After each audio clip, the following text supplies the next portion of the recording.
I now call the order the August 19th City Council meeting of the City of Fullerton to order. Madam City Clerk, will you please kindly call the roll? Mayor Jung, Present. Councilmember Dunlap, Councilmember Zara, Here. Councilmember Valencia, Here. and I believe the Mayor Pro Tem is nearby. Yeah. All right, I'm going to ask our Councilmember Valencia to please give us the invocation for this evening. Thank you, everyone, for joining and speaking. It takes a lot of courage to come into this council chambers and speak your passion. So thank you all for doing that each and every time you do it, whether or not we vote your way or not vote your way or see your point of view. I just really want to say thank you so much for taking that courage to come forward. That being said, the opening prayer for this meeting is thank you for being with us in this meeting and for being there for us whenever we need it. Thank you for your dedication to our lives, for all of your love, for all of your light, and for all of your tenderness. We know that you do a lot and that you are always with us, but we want to ask you that you will never leave us and you will continue by our side and that you will continue to protect us and bless us. May your presence always be by our side now and forevermore. Amen.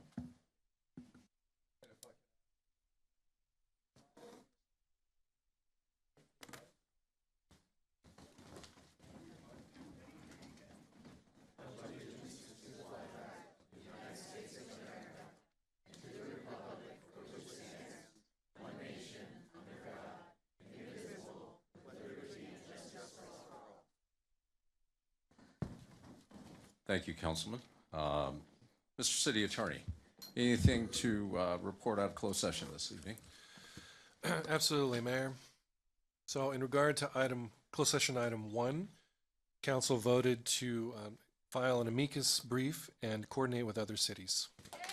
All right. I'll ask now council members to disclose any ex parte communications, any communications to report. Look to my right, seeing none. Left. All right, very well. Moving on to any items that council members wish to remove from the consent calendar this evening. Hearing none, we'll move on to public comments. Madam Clerk? Thank you, Mayor. We have 9 people registered for public comments. First speaker is Jennifer Garcia, followed by Elizabeth Martinez, and then Joel Bross. Good evening. Good evening. Thank you for your time again. My name again is Pastor Jennifer Garcia. My pronouns are she, her. Fullerton is my hometown, and I'm honored to serve as the pastor of First Lutheran Church on Lemon and Wilshire, which is in District 5. First Lutheran Church started the Caring Hands Pantry more than 20 years ago. We serve hundreds of our neighbors each week between our Tuesday evening hot meal and our Wednesday morning pantry. We never ask identifying information of our guests because we believe everyone should have access to food regardless of documentation status. In my Lutheran Christian faith tradition, we believe that Jesus invites us to the table of Holy Communion, a meal that unites all of us and at which everyone belongs, regardless of race, class, sexual orientation, gender identity, physical ability, nationality, documentation status, or any other way we humans divide one another. We are all one at that table, and in the food our guests enjoy each week. We all belong. Fullerton is our home. Fullerton is a place of belonging for all our immigrant neighbors. On behalf of the Fullerton is Our Home Coalition, I would like to present each of you council members with one of these lovely Fullerton is Our Home t-shirts. I personally have gotten a couple of compliments just today, and hope you will too. May it remind you that you belong here, that Fullerton is your home, and that it's also home for all of our immigrant neighbors. Thank you for your time and attention. Next speaker, please. Next speaker is Elizabeth Martinez, followed by Joel Bross and Mercedes Corona.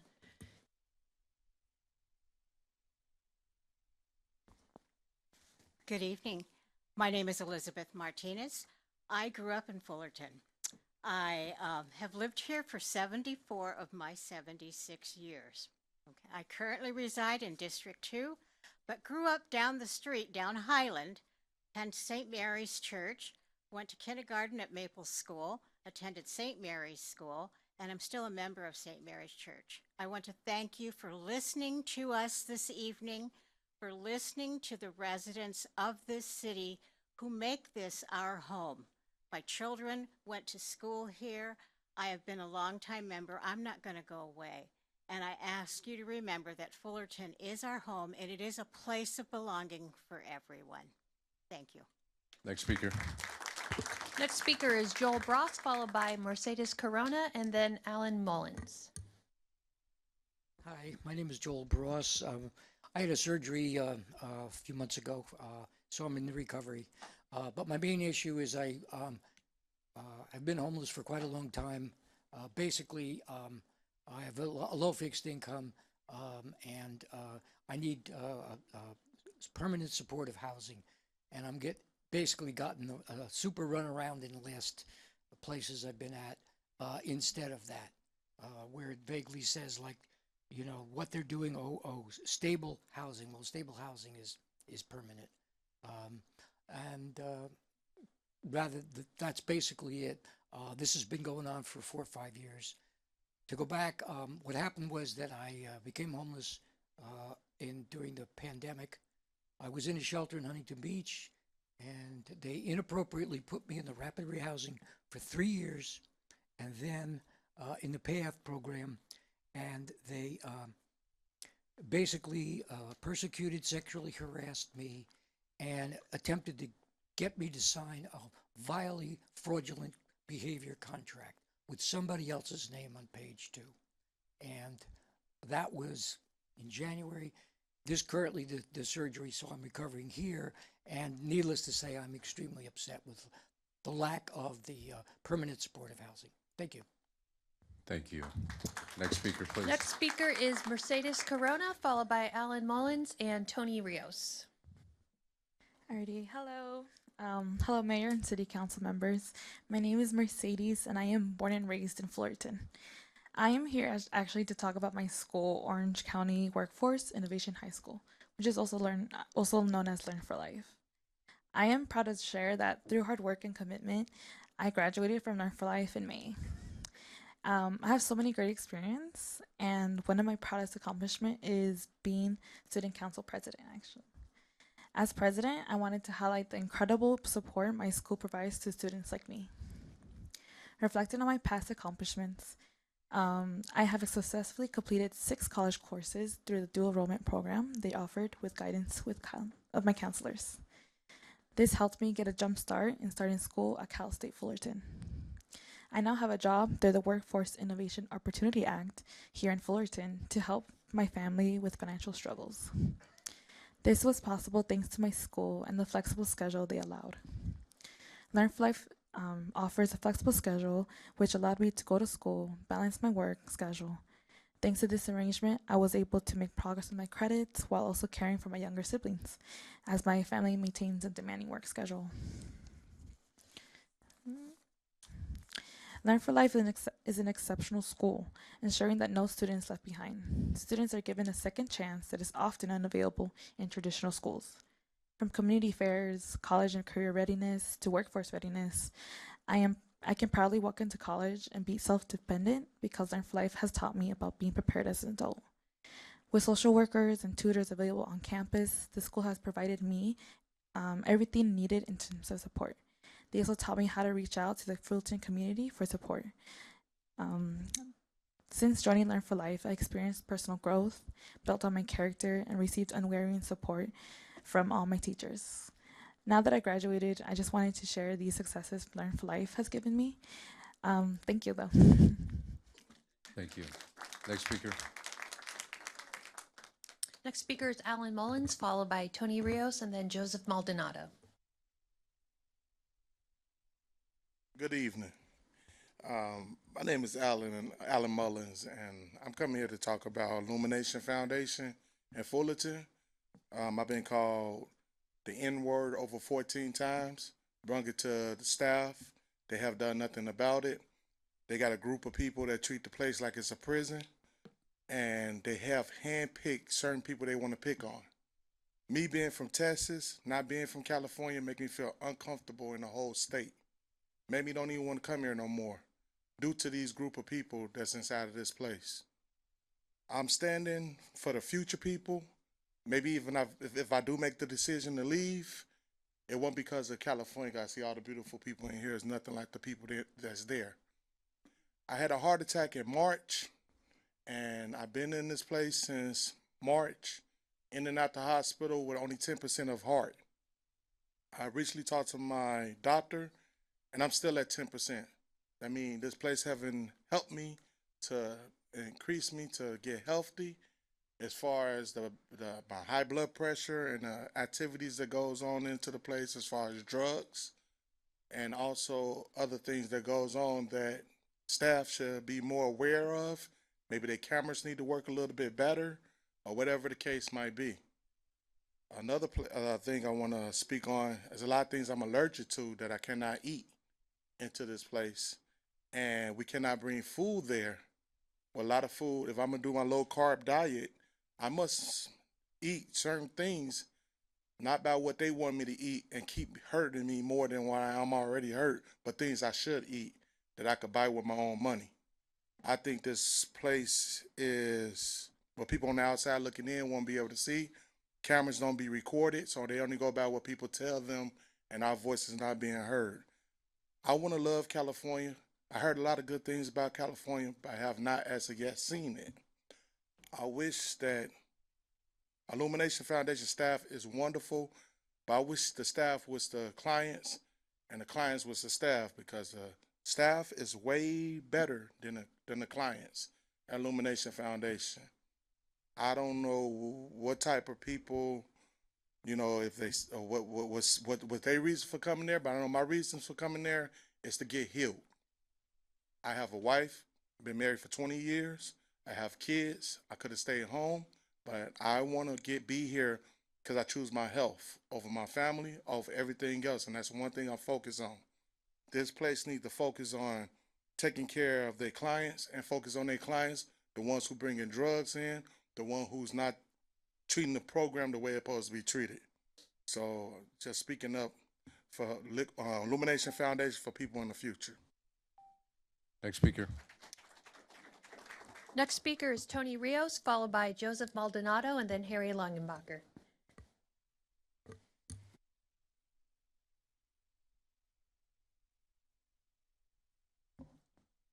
Mayor, City Council, folks, just bear with me. I had a stroke maybe like 5 months ago, but I am at this program, Elimination Foundation. I've been there for almost 3 months. I'm just gonna say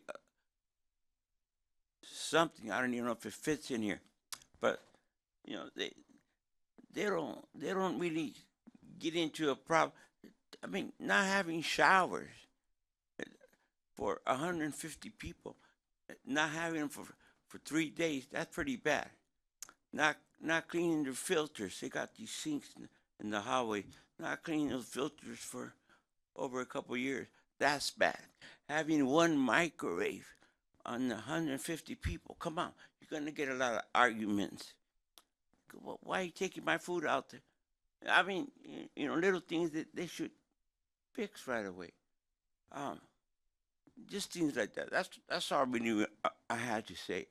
I wasn't expecting this, but I thank God that I had a privilege to come up here and just say hi to you all. Hey, God bless you guys all. Okay, thank you. Thank you. Next speaker is Joseph Maldonado, followed by Harry Langenbacher, and then Pastor Phillips. And that is it for people who are registered. So anybody else who would like to speak now has a chance to line up. Good evening tonight, Council. I'm here for quite multiple reasons, but one is to advocate for option number 3 on item number 14 to award the full amount for Union Pacific Park renovation project. I Sir. believe. Oh, sorry. You can comment on that at the time. Is it on consent? Yeah, it's consent. Excuse me. Please continue. I'm sorry. No, it's no Forgive problem. me. I thought the same thing at first. Yeah, still advocate for number 3. that one, and one, I do want to bring up the illumination project or foundation. One thing that I constantly hear is that there should be greater sources of transportation to the navigation center. Maybe if we can switch it over to like some pickup spots around parks instead of parking lots, so that people who do need the services aren't so sweating and feeling so overwhelmed in kind of difficult periods. Additionally, I did want to mention that as chair of the Parks and Recreation, I can confirm to you that we are currently talking about ways to update the parks master plan, and we do have some ideas, and we do want to kind of engage with the council to kind of get feelers out of what you guys feel it should be represented, and also engage with more audience to see what process can begin to where we can get it from the 80s till now. And I want to thank you for your time, and thank you for also the ICE thing. And bye-bye. Next speaker, Harry Longenbacher, followed by Pastor Jason Phillips, and then we'll get to folks who have not registered. Good evening again, Council. I'm Harry Longenbacher. I want to thank you for deciding to file an amicus brief in the lawsuit that we addressed earlier. I look forward to understanding what that means and reading the brief if I can. But I would also like to hear that Fullerton would be a plaintiff in the case. Excuse me if my ignorance of the law is showing, but I would think that Fullerton would have standing due to the impact. Forgive me, sir. I would love to give you some leeway and some off-ramp here, but that item has come and gone. It is an agendized item. So if you want to speak about enforcement or anything else, sir, I encourage you to do that. But in reference to the legal matter, that's already been on the agenda, sir. So we've already taken public comment on that. We'll not repeat that again, sir. If that's all right. It doesn't seem to be all right. But I'll defer to you, Mr. Mayor. The original reason I wanted to make public comment on something that was not on the agenda is to ask you to consider enacting an ordinance to prevent any police in Fullerton from being unidentifiable, such as by covering their face, refusing to wear identifying badges with badge numbers, and so on, if you catch my drift, or driving in, taking people away in unmarked cars so that we don't know where they've been disappeared to. I believe that other cities have done something like this, and I think it would help to hold these police accountable. If they can't be identified, the individuals committing illegal acts cannot be held accountable. So please consider doing that. Thank you. And Pastor Phillips. There you are.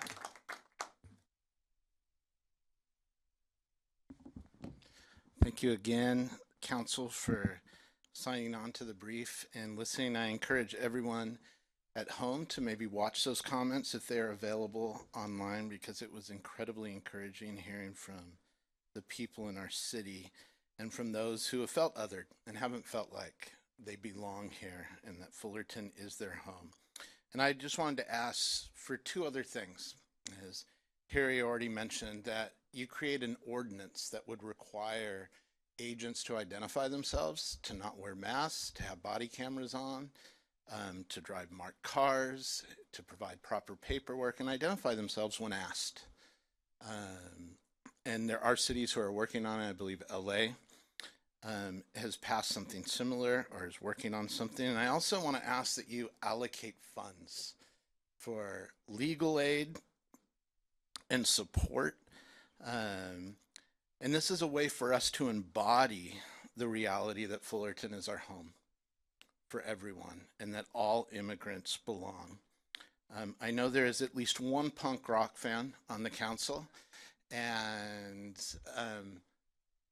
I do believe that the most punk rock thing we could do as a city is to include everyone and support everyone. And so I ask you to view the city as a home for everyone and embody that in everything we do. I know that we're struggling for money, but if money doesn't go to our neighbors who are in the need, for those who have their backs against the wall, who need the support, who have lost their head of their household, or others who provide income.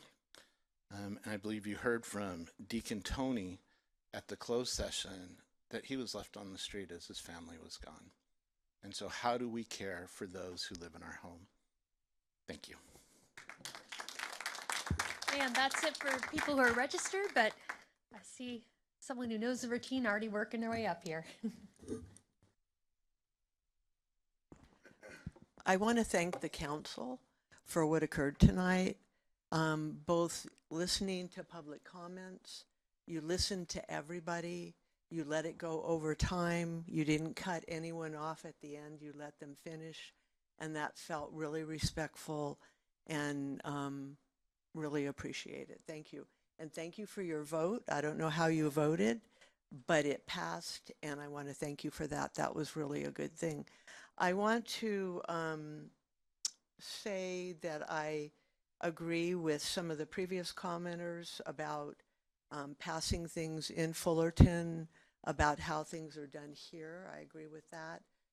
Some cities have put together financial aid, both for replacing income, for what else? Legal fees. I know LA is either has done it or is working on it. I'd like to see Fullerton do that. I think the state of California has allotted some money for that. And I would like us to do that. And then one last thing, which I didn't say at the last thing, but I'll sneak it in here, is when people self-deport, it's our loss, our true loss. Thank you.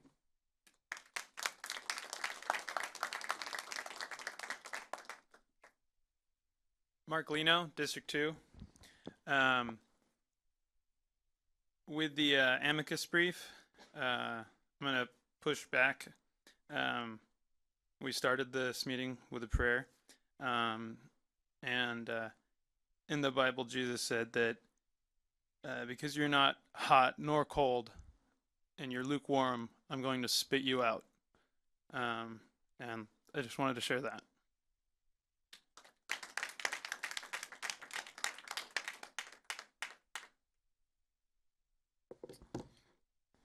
Thank you, Mayor Jung and council members. My name is Stephen Sherry. I'm a commissioner on the Transportation and Circulation Commission. And I want to come here to talk to you and people listening or here as well tonight about the fact that transportation can bring people together, and transportation connects us. I think we're at a time right now where the city is very divided, and there's not a lot of attention at transportation, especially the Transportation and Circulation Commission. Sometimes we don't have many topics to discuss. Sometimes we don't have many people in attendance. I would like to encourage more cooperation with council, more ideas to come to the Transportation and Circulation Commission from council or from residents in the city. And I would also like to bring up to your attention, Councilmember Valencia, several meetings ago you had mentioned a good idea, I think, of being able to leverage the Olympics to build economic sort of interest in Fullerton, and transportation, us having a train station here in Fullerton and transportation being a core focus of the Olympics. I think it would really benefit the city to put together a plan to take advantage of the fact that the Olympics are coming to Southern California, and what Fullerton can do to present itself as a place where visitors can come, where tourists or even athletes or folks that are attending the Olympics can come to participate in our community. And so I would encourage, if there's any if there's anything you can do as council to make that attention come to Transportation and Circulation Commission, or the staff can bring that to our attention, I would really encourage that. And I would also encourage folks listening at home or here, if you have transportation needs, please come to see our commission. We meet on the first Monday of every month. Thank you.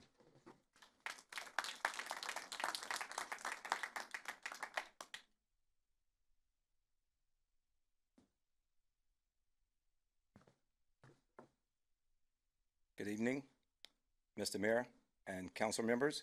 My name is Curtis Gamble, activist for the homeless, the veterans, the Cal State Fullerton students, the OCTA bus drivers, the seniors, and the low-income community.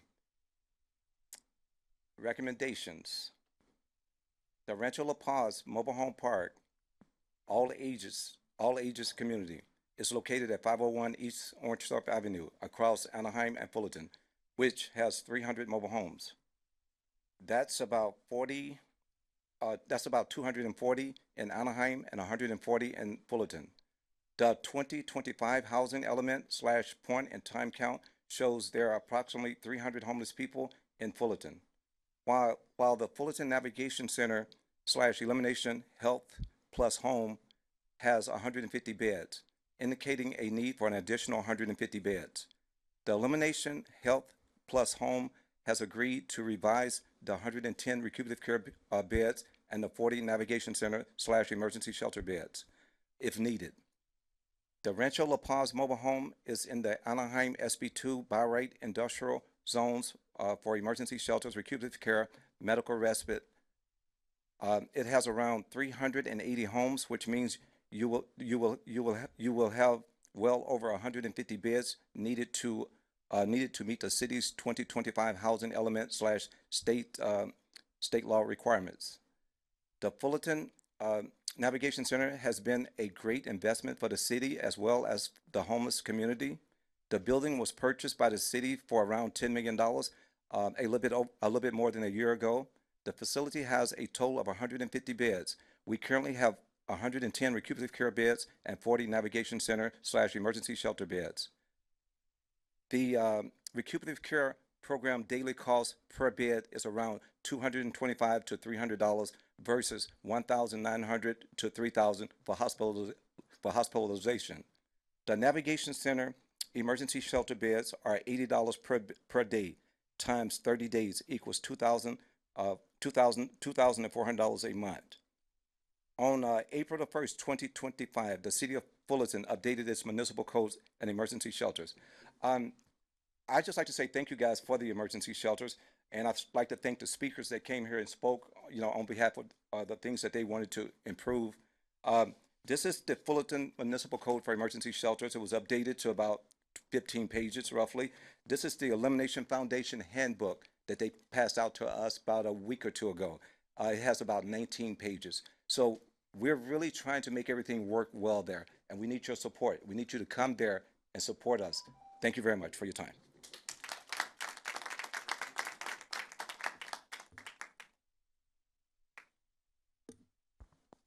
Hello.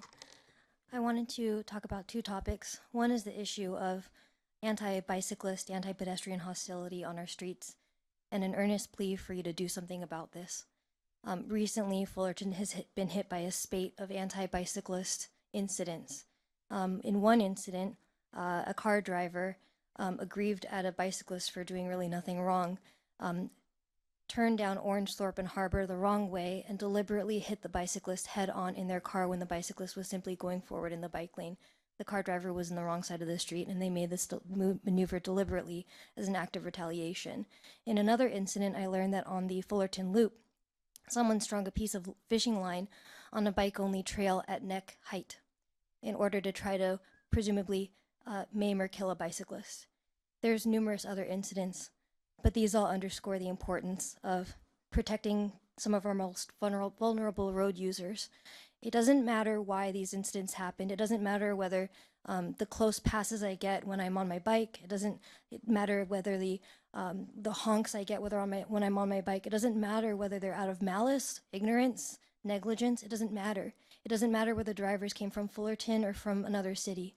What matters is that we actually need proper infrastructure to protect our most vulnerable road users, because there is infrastructure that we could be implementing that we're not right now that could save lives. A lot of incidents are not reported in police reports because they're minor enough that they don't qualify, but still terrifying and potentially harmful enough that they can influence a bicyclist's behavior and reduce the ability of people to get around safely on our streets. What I ask from council is that you actually communicate with staff members who are liaisons to things like the Active Transportation Committee and direct them to create projects, to initiate projects and put your support behind those projects to prevent people from being injured. My motto is everyone comes home safe. It doesn't matter what you think about active transportation infrastructure. We need to protect everybody in our community, and we need to make sure that people are safe and free from injury on our streets just for the purpose of getting around. The second thing I want to do is thank you for your vote on an amicus brief opposing ICE kidnappings and disappearances. These are abductions on our streets, and they affect our community, and they're wrong, and I'm glad that you guys voted for it. The two things that bind these two important topics together is that we are a community and that we need to protect our community. A community is a piece of fabric. A community is a piece of fabric made up of threads, and when you tug on the thread, everyone feels the pull.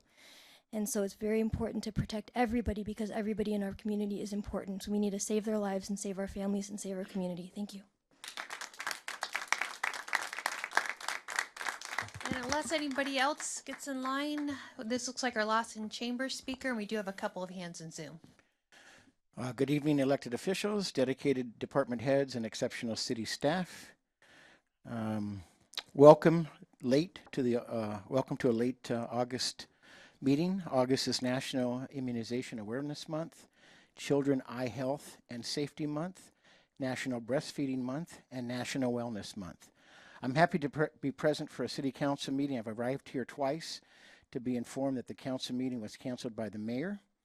I am convinced that my calendar here is not the most reliable way to figure out how to attend a council meeting, so I will reach out and communicate via email with my District 4 representative to see if I can get more reliable communication. I am again here, my name is Z, and I've been introduced to Fullerton when I relocated here in 1978.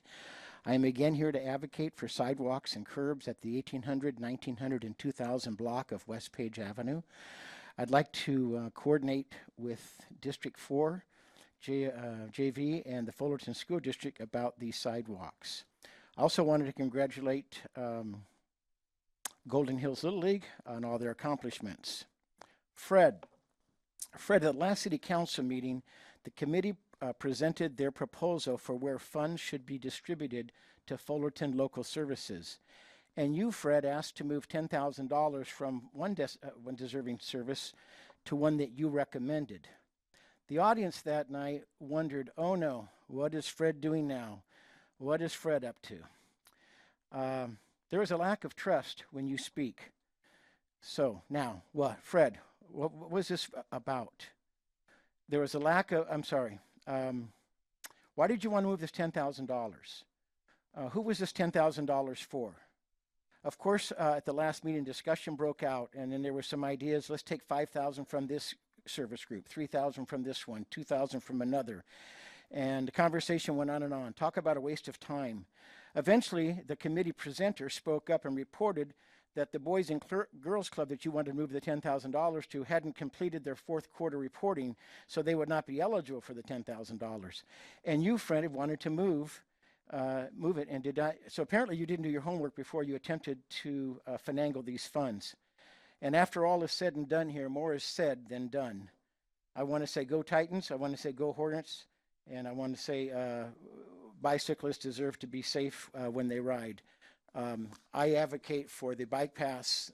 I ride twice a week, and there are bike paths that are secure and safe every day of the week. God bless you all. Have a blessed night.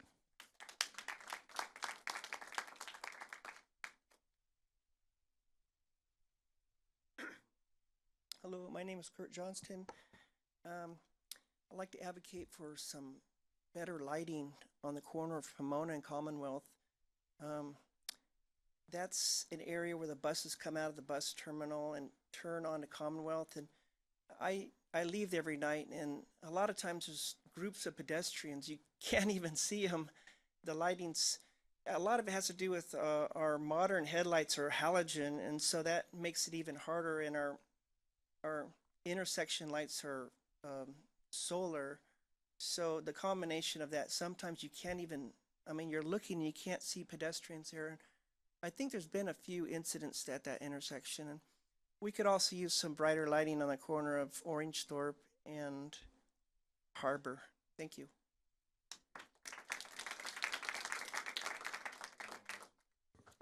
And Zoom, Jensen, you can unmute. Good evening, City Council and staff.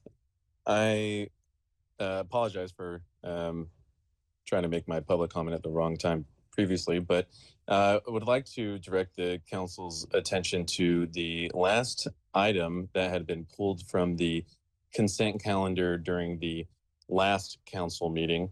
And this was regarding the Euclid Sidewalk Gap Closure Project.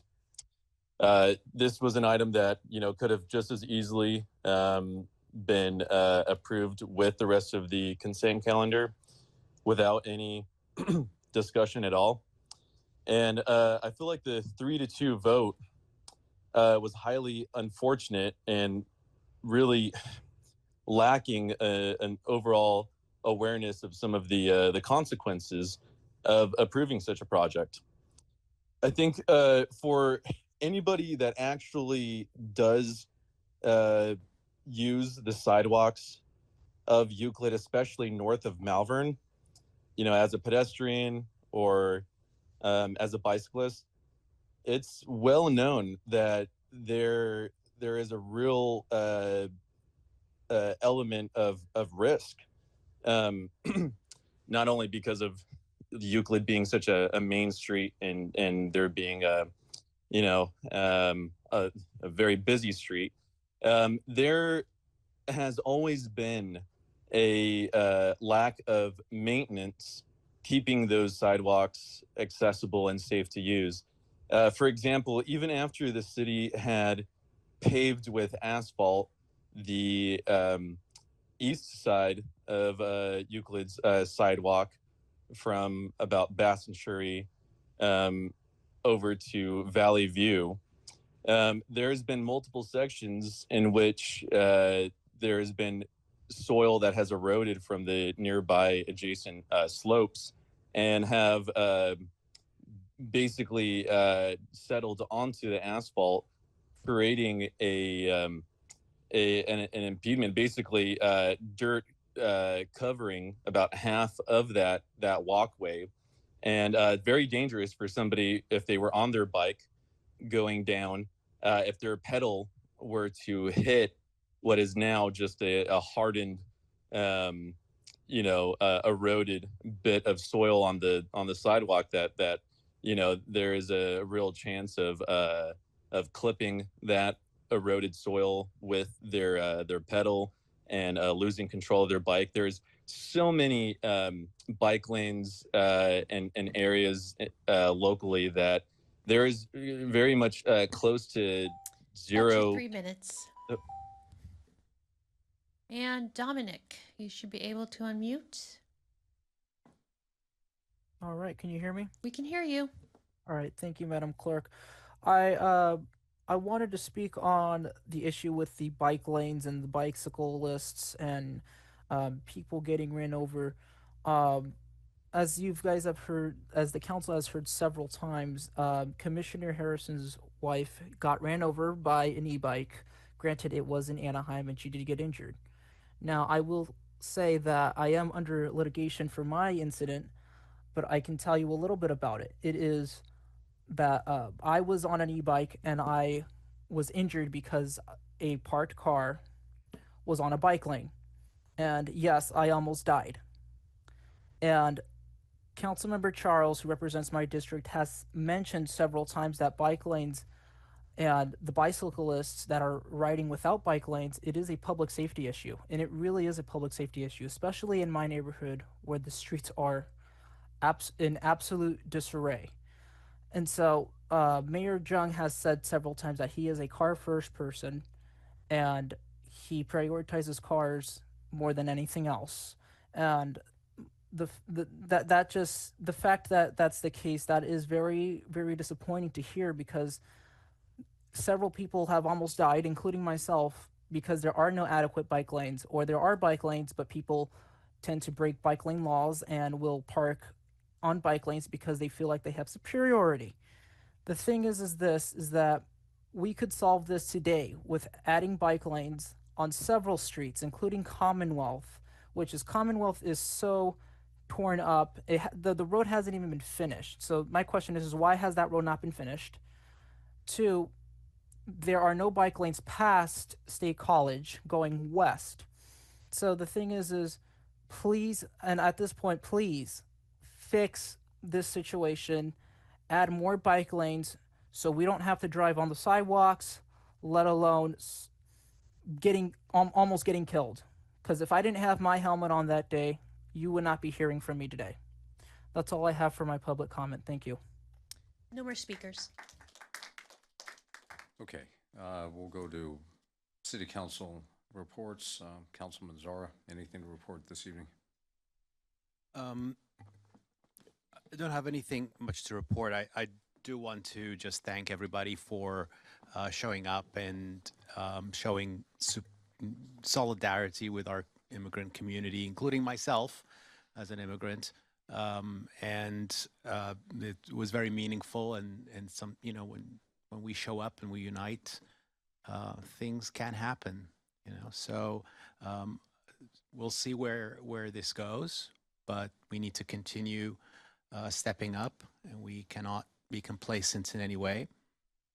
And we must always have courage, because doing the right thing takes courage sometimes. I do want to just ask if we can do three things for our staff. I'd like to see what maybe we can have our staff housing department go visit the Illumination Foundation and look at some of the these comments that were brought to us, these allegations. Let's see, and if they only have one microwave, hey, maybe we can buy them another one at least. I don't think microwaves are very expensive. So let's see if we can work with them to improve some of the conditions that they have. And maybe I think it's due for a presentation. Maybe they can come over and do a presentation for us and give us an update on their activities and all the good things also that they're doing. I'm very sure there's always issues, but let's see how we can work through them to fix that. The other thing is, I know that I had last time asked for an update on our urban forest plan. That, to be fair to our staff, they did send it to us, but it was an email. So I'd like to see if we can bring that to the public, just at least if it's just a receive and file, so that people can at least comment on it for the public. The last thing is, I know we have a bike master plan, a bicycle master plan that I think it's been maybe 2 years now where I've asked and we've agendized an update for that. And I'd like to see where it is. Maybe we can get an update. Doesn't have to be right now, but an update on that. And if it can be brought to council as well for a public presentation. So those are my comments for tonight. And again, thank you everybody for showing up. All right, sir. Staff has direction accordingly. Madam Mayor Pro Tem, anything to report? Yes, thank you. And I wrote it out tonight knowing that it was going to be a very emotional evening, but I did not expect the community to be so uplifting, even among all the heartbreaking stories of what's going on out there. So I really want to thank everybody from the bottom of my heart who made public comment earlier, and also thank the public commenters during our regular session. If you want to have longer than 3 minutes to talk to me, and if you want me to be able to respond, because of course we're not allowed to respond to public comments, my office hours are Thursdays in City Hall, 12 to 2. I go out to the community at the last Thursday of every month. Because Cal State Fullerton semester is starting, I will be on Titan Walk on the last Thursday 12 to 2. You're welcome to come see me on Titan Walk. You don't have to be a student to come, but you can do that. This is Transgender History Month. August is, so happy Transgender History Month.